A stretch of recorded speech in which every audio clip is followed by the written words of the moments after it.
Jaleswar block Aruha panchayat Aruha ସରକାରୀ ଉଚ୍ଚ ପ୍ରାଥମିକ ବିଦ୍ୟାଳୟରେ ବାର୍ଷିକ ଉତ୍ସବ ଅନୁଷ୍ଠିତ ହୋଇଯାଇଛି। ଏହି ବାର୍ଷିକ ଉତ୍ସବରେ ପ୍ରଧାନ ଶିକ୍ଷୟିତ୍ରୀ ବିଥିକା ମଞ୍ଜରୀ କର ସଭାପତିତ୍ୱ କରିଥିଲେ। ଜିଲ୍ଲା ପରିଷଦ ଉପସଭାପତି ଅନସୂୟା ପ୍ରଧାନ ମୁଖ୍ୟ ଅତିଥି ଭାବେ ଯୋଗ ଦେଇଥିଲା ବେଳେ ତହସିଲଦାର ସତ୍ୟଜିତ ମହାନ୍ତି ମୁଖ୍ୟ ବକ୍ତା ଭାବେ ଯୋଗ ଦେଇ ବଡ଼ ମଣିଷ ହେବାର ଆବଶ୍ୟକତା ନାହିଁ, ଆଗ ଭଲ ମଣିଷ ହେଲେ ବଡ଼ ମଣିଷ ହୋଇପାରିବ ବୋଲି ବକ୍ତବ୍ୟ ପ୍ରଦାନ କରିଥିଲେ।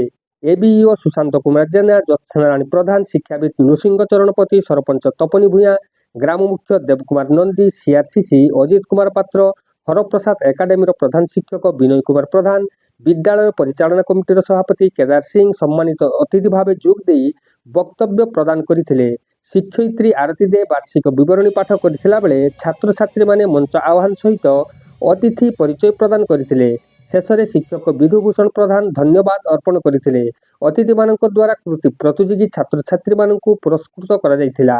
ସନ୍ଧ୍ୟାରେ ଛାତ୍ରଛାତ୍ରୀମାନଙ୍କ ଦ୍ୱାରା ପିରାମିଡ ଡ୍ରିଲ ଓ ବିଭିନ୍ନ ପ୍ରକାରର ଆସନ ପ୍ରଦର୍ଶନ ସହିତ ନୃତ୍ୟଗୁରୁ ଜ୍ୟୋତିର୍ମୟୀ ଭୂୟାଁଙ୍କ ନିର୍ଦ୍ଦେଶନାରେ ରଙ୍ଗାରଙ୍ଗ ସାଂସ୍କୃତିକ କାର୍ଯ୍ୟକ୍ରମ ଅନୁଷ୍ଠିତ ହୋଇଥିଲା।